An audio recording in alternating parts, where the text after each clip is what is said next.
Pourquoi payez-vous la dîme? Pourquoi payez-vous la dîme à votre pasteur? Est-ce sur la base des promesses faites par le Père disant ouvrez des écluses pour vous dans les cieux,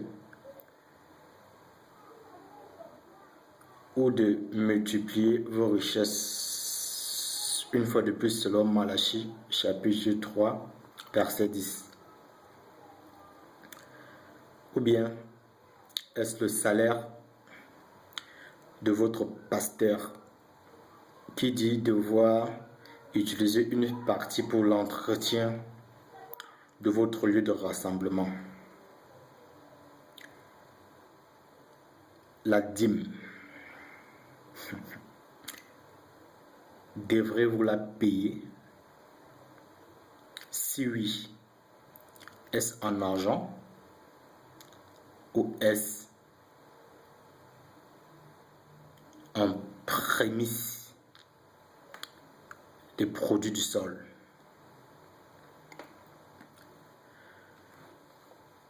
À travers des préceptes, nous remonterons à la source de cette loi afin de confondre ceux qui perçoivent de manière hors contexte votre argent.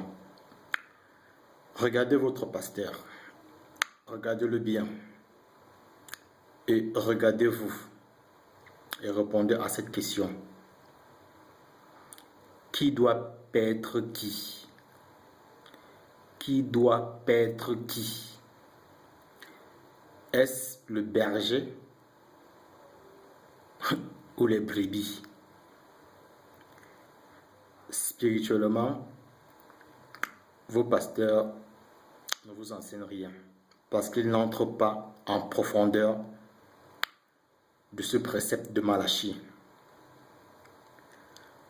À l'opposé, physiquement, vous verrez bien qu'ils vivront plus longtemps que vous parce que vous ne cessez de les engraisser. Et vous, la tristesse, la ruine, ça bat sur vous. Paix sur vous, frères. Une fois de plus, je vous remercie de ce moment d'échange. Le titre de ce partage est La dîme, retraite paisible de vos pasteurs. Je répète, la dîme, retraite paisible de vos pasteurs. Pour percevoir la dîme, selon les dits de votre pasteur et selon ce qu'il est écrit, il faut qu'il entre dans le contexte pour mieux vous expliquer à quoi sert la dîme et qui sont ceux qui sont habilités à y percevoir. Nous allons remonter cette source. Nous allons aller presque à la racine de cette loi afin de mieux comprendre. Alors, prenons le premier précepte, Deutéronome chapitre 14 du verset 22 à 27. Je lis. C'est l'Éternel qui parle. Chaque année, vous prélèverez la dîme de tous les produits de vos champs. Vous mangerez devant l'Éternel votre Dieu au lieu qu'il aura choisi pour établir sa présence. La dîme de votre blé, du vin nouveau et de l'huile, ainsi que les premiers-nés de vos troupeaux de gros et de petits bétail. Ainsi, vous apprendrez à révérer l'Éternel votre Dieu tous les jours de votre vie. Lorsque l'Éternel t'aura comblé de bénédictions, Si tu ne peux pas transporter ta dîme jusqu'à l'endroit que l'Éternel ton Dieu aura choisi pour y établir sa présence, parce qu'il sera trop loin de chez toi, tu vendras la dîme, tu prendras l'argent et tu te rendras au lieu que l'Éternel ton Dieu aura choisi. Là, tu achèteras avec l'argent tout ce qu'il te plaira.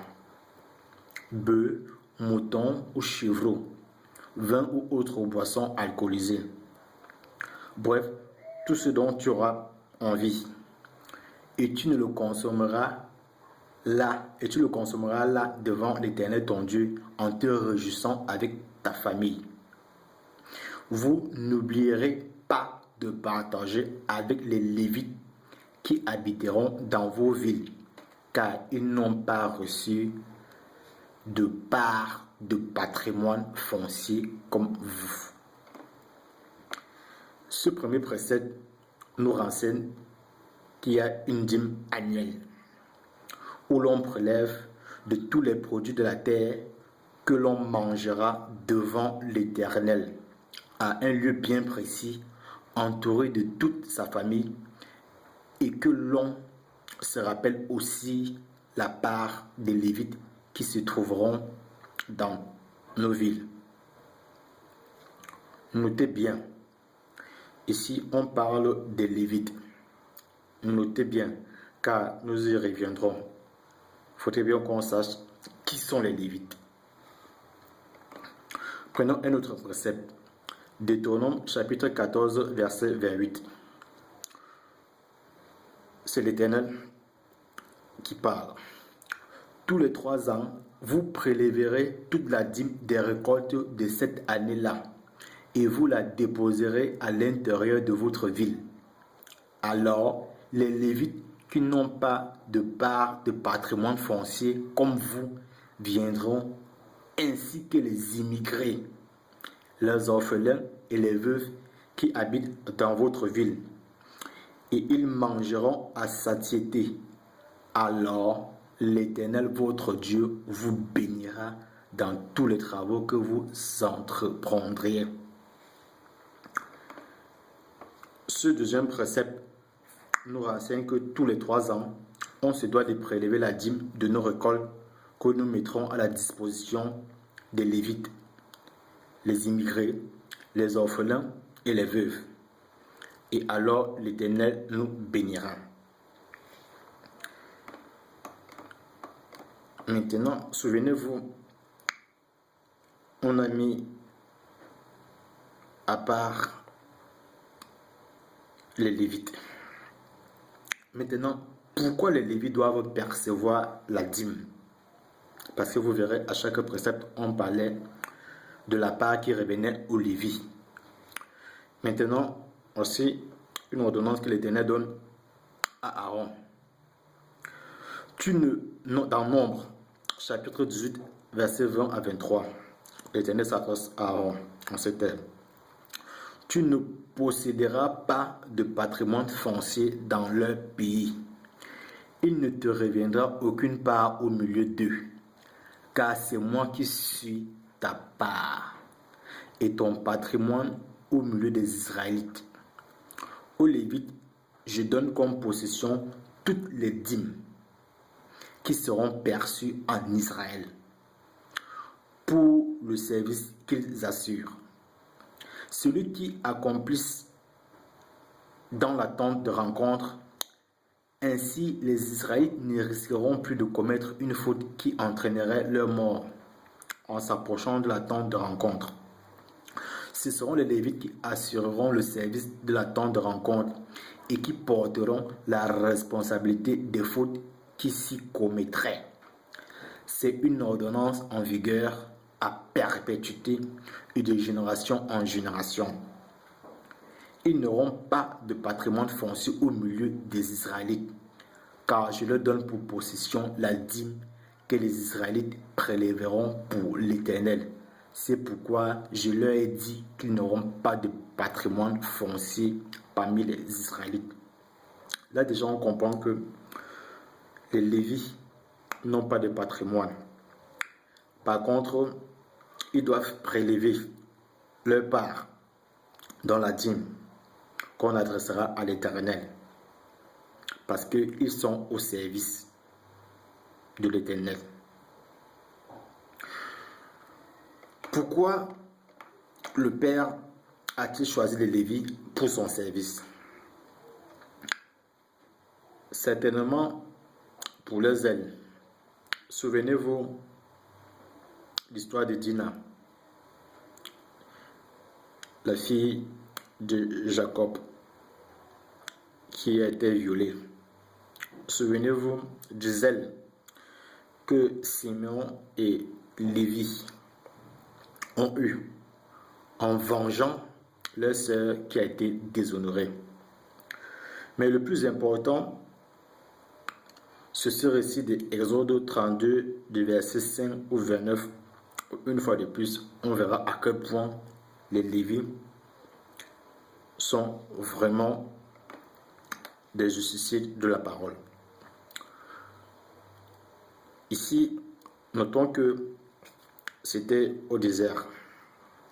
Lorsque Moïse est monté pour s'entretenir avec l'Éternel et que à la descente, il s'est rendu compte qu'on avait érigé un veau d'or.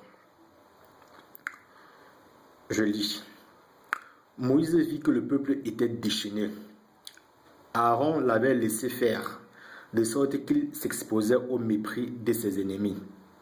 Alors il se posta à l'entrée du camp et s'écria: que tous ceux qui sont pour l'Éternel viennent avec moi.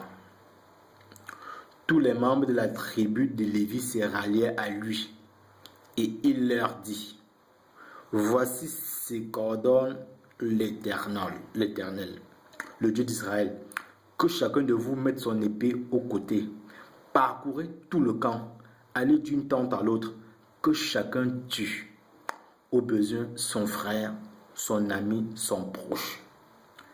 Les Lévites obéirent à Moïse de sorte que ce jour-là, environ 3000 hommes du peuple perdirent la vie. Moïse dit aux Lévites: en combattant chacun, même contre son fils et son frère, vous vous êtes mis aujourd'hui au service de l'Éternel, et il vous accorde aujourd'hui sa bénédiction. Ici, vous voyez le zèle qu'a eu les Lévites en défendant cette transgression du peuple et en tuant. Raison pour laquelle Moïse les a mis au service de l'Éternel. Revenons à la dîme. Ce sujet qui fait beaucoup de tort à ceux qui ne comprennent pas. Allons dans Lévitique chapitre 27, du verset 30 à 33. Toute dîme prélevée sur les produits de la terre et sur les fruits des arbres appartient à l'Éternel.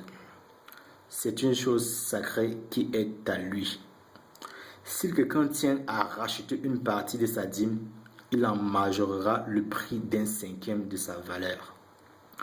Toute dîme de gros et de menu bétail, c'est-à-dire chaque dixième bête qui passe sous la houlette, sera consacrée à l'Éternel. Le propriétaire ne choisira pas entre ceux qui sont bons et ceux qui sont mauvais. Et on ne fera pas d'échange. Si on procède quand même à un échange, les deux bêtes, celle qui est remplacée et celle qui la remplace, seront tenues pour sacrées et ne pourront être rachetées. Une fois de plus ici, on fait allusion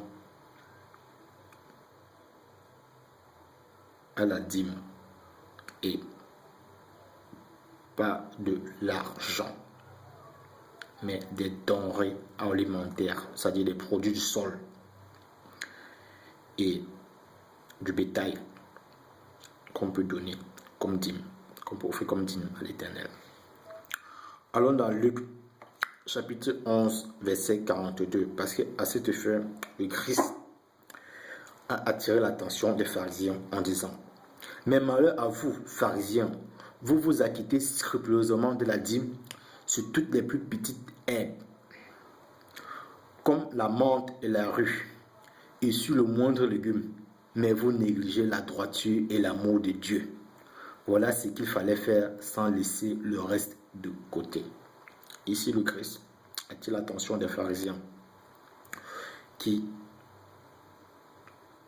s'attachent tellement à la dîme et mettent de côté les lois, mettent de côté la vérité, mettent de côté la droiture et l'amour de Dieu. Pourtant, c'est ça qui est la priorité. Ce que nous pouvons retenir au sujet de la dîme est que de 1, il revient aux Lévites de percevoir la dîme, car ils n'ont pas de patrimoine foncier, car ils sont au service de Dieu en qualité de prêtres. Et de 2, la dîme est constituée des produits de la terre et aussi du bétail. L'argent n'est pas mentionné, parce que je sais que vos pasteurs, si vous allez lui remettre un sac de macabo, il vous regardera comme si vous étiez un adversaire. Par contre, si vous lui remettez de l'argent, il vous racontera des bêtises, des bobards. Allons voir le verset qui sert d'appui aux pasteurs plus gras que leurs brebis. Parce que c'est ce verset de Malachie chapitre 3 au verset 10 qui remplit les poches de vos pasteurs. Malachie chapitre 3 verset 10, il est écrit: apportez à la maison du trésor toutes les dîmes, afin qu'il y ait de la nourriture dans ma maison. Mettez-moi de la sorte à l'épreuve, dit l'Éternel des armées, et vous verrez si je n'ouvre pas pour vous les écluses des cieux, si je ne répands pas sur vous la bénédiction en abondance. Souvenez-vous que la dîme, c'est les produits du sol, c'est la nourriture. Et que ces nourritures doivent être rapportées, entreposées dans la maison du trésor. Souvenez-vous que ces nourritures, les Lévites avaient une part, les immigrés avaient une part, les orphelins une part, et les Lévites. Parce que à ce moment, il y avait un peu de famine. Il y a des familles, il y avait la famille et certaines familles souffraient, surtout les veuves. Raison pour laquelle le père demandait à ce qu'on entrepose la nourriture. Et en contrepartie, pour ceux qui apporteraient de la nourriture, ils recevront de la bénédiction. Ce n'était pas de l'argent. Maintenant, c'est quoi la maison du trésor? Parce que certains pasteurs vous diront que la maison du trésor, c'est leur église, leur baptiste, tous ces autres. Allons dans Néhémie, chapitre 10, versets 38 à 39. Pour une fois de plus, parler de la dîme et nous rapprocher un peu de la définition de ce que c'est que la maison des trésors. Néhémie 10, chapitre 10, versets 38 à 39. Il est écrit: le sacrificateur, fils d'Aaron, sera avec les Lévites quand ils lèveront la dîme. Et les Lévites apporteront la dîme de la dîme à la maison de notre Dieu, dans les chambres de la maison du trésor. Car les enfants d'Israël et les fils de Lévi apporteront dans ces chambres les offrandes de blé, de mouton et d'huile. Là sont les ustensiles du sanctuaire. Et s'y tiennent les sacrificateurs qui font le service, les portiers et les chantres. C'est ainsi que nous résolûmes de ne pas abandonner la maison de notre Dieu. Ici, il y avait les portiers, les chantres, les Lévites qui s'occupaient de la maison du trésor. Raison pour laquelle l'engagement fut pris qui ne doit pas manquer de la dîme, c'est-à-dire de la nourriture qui devait les servir de subsistance. Maintenant, allons dans Néhémie chapitre 12, verset 14. pour mieux nous rapprocher de la définition de ce qu'est la maison du trésor. Néhémie 12, chapitre 12, verset 44. En ce jour, on établit les hommes ayant la surveillance des chambres qui servaient de magasin pour les offrandes, les prémices et les dîmes, et on les chargea d'y recueillir du territoire des villes les portions assignées par la loi aux sacrificateurs ou aux lévites, car Judas se réjouissait de ce que les sacrificateurs et les lévites étaient à leur poste. Bref, la maison du trésor est une salle surveillée où étaient entreposées les offrandes et les dîmes. Donc, c'est une salle où étaient entreposées les offrandes et les dîmes. Bref, la dîme sont des parts des produits du sol attribués par la loi aux prêtres et aux lévites, provenant des champs qui entouraient les villes. En effet, le peuple de Juda se réjouissait de ce que les prêtres et les lévites étaient en fonction. C'est comme par exemple dans certains de nos campagnes, lorsque un prêtre vient enseigner la parole, nos mamans avaient coutume de leur apporter des plantains, du riz, des ignames, des tomates, de poule, le coq. C'est un peu ça la dîme. C'est un peu ça la dîme. C'est-à-dire, c'est une forme de reconnaissance en fonction du service qu'il donne. Mais dans cette réalité-ci, est-ce que ton pasteur rend ce service? Parce que pour ce qui te rend ce service, il doit t'expliquer ce que c'est que la dîme. Ton pasteur qui reçoit la dîme pose la question de savoir s'il est lévite ou prêtre conformément à la loi. Oui, qu'il te le dise, s'il est lévite ou prêtre conformément à la loi. Si tu dis oui, alors donne-lui les produits de la terre et non de l'argent. Parce que l'argent existait. Mais le Père a mentionné que ça doit être le produit de la terre. Ça doit être des produits de la terre qui doivent servir de dîmes. Dans le meilleur des cas, dans le cas où tu as ouvert ton esprit et compris ce que représente la dîme et que tu tiens à faire un geste et que tu tiens à donner ta dîme, alors donne-le aux veuves, aux orphelins, à ton pasteur. Ne lui donne pas de l'argent.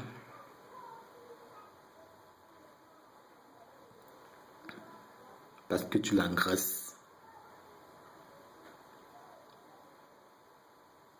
Cet argent-là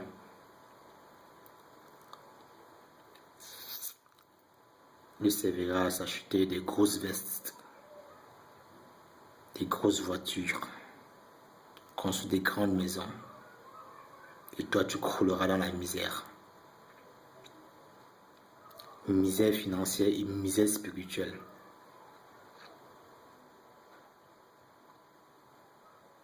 Ne vous faites plus dépouiller. Observez la loi. Car la loi est plus importante.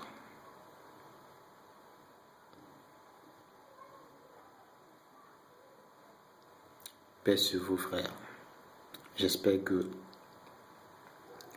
vous avez compris. Sinon, faites-moi signe et nous entrerons encore en profondeur. Parce que des frères ont eu abordé ce sujet,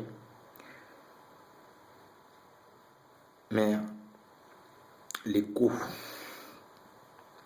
n'est pas ce qu'on attendait. Parce que les gens continuent toujours à se faire déplumer par des pasteurs. Ces pasteurs qui n'ont reçu aucun baptême, ni un baptême de repentance. Parce qu'ils vous trompent. Ils transgressent la loi. Ils ne vous enseignent pas la véritable parole. Ils ne vous amènent pas à embrasser le véritable Christ.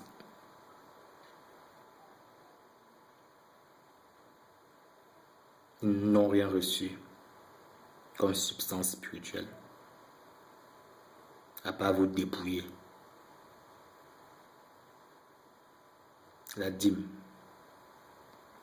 que vous ne faites plus avoir, reversez-les aux veuves, aux orphelins,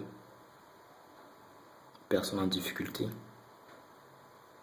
Mais votre pasteur, être pasteur, ce n'est pas un métier. C'est pas un métier. Qu'il aille travailler, s'il a l'amour de la parole, qu'il enseigne, mais qu'il fasse autre chose pour pouvoir survivre. C'est pas un métier. Paix sur vous. Shalom.